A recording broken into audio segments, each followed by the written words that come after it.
ഇവിടെ ആദ്യമായാണ് വിൻകാ റോസിയ ചെടി ഇത്ര നന്നായി തഴച്ച് വളരുന്നതും വളരെ വലിയ ഇലകളും വലിയ പൂക്കളുമായിട്ട്.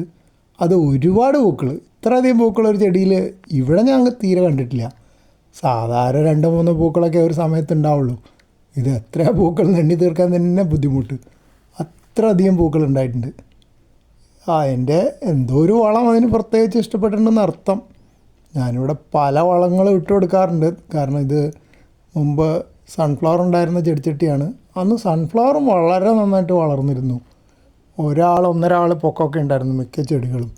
അതിൻ്റെ പൂക്കളൊക്കെ നോക്കാൻ തന്നെ ബുദ്ധിമുട്ടായിരുന്നു. അങ്ങ് കഴുത്ത് മുകളിലേക്ക് ആക്കി വെച്ച് ഇങ്ങനെ നോക്കണം. അപ്പോൾ ആ ഒരു ചെടിച്ചട്ടിയിലാണ് ഇപ്പോൾ ഇതും വളർന്നിരിക്കുന്നത്.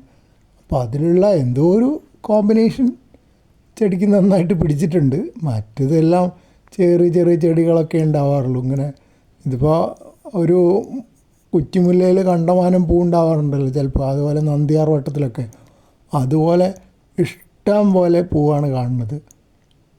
ഒരു സങ്കടമേ ഉള്ളൂ, പിങ്കായിരുന്നേ കുറേയും കൂടെ നന്നായേനെ. കഴിഞ്ഞ ദിവസം ഞാനിവിടെ ഒരു വർക്ക്ഷോപ്പ് പോയപ്പോൾ അവിടെ നല്ല വെള്ളയുണ്ട്, കൂടെ നല്ല കടും പിങ്ക് നിറമുള്ള പൂക്കളുണ്ട്. അവിടുന്ന് പിന്നെ തൈ ചോദിക്കാൻ പറ്റിയില്ല. അതിൻ്റെ ഗാർഡനറിനെ കണ്ടിരുന്നേ ചോദിച്ചു നോക്കാമായിരുന്നു എവിടെ നിന്നാണ് കിട്ടിയെന്ന്.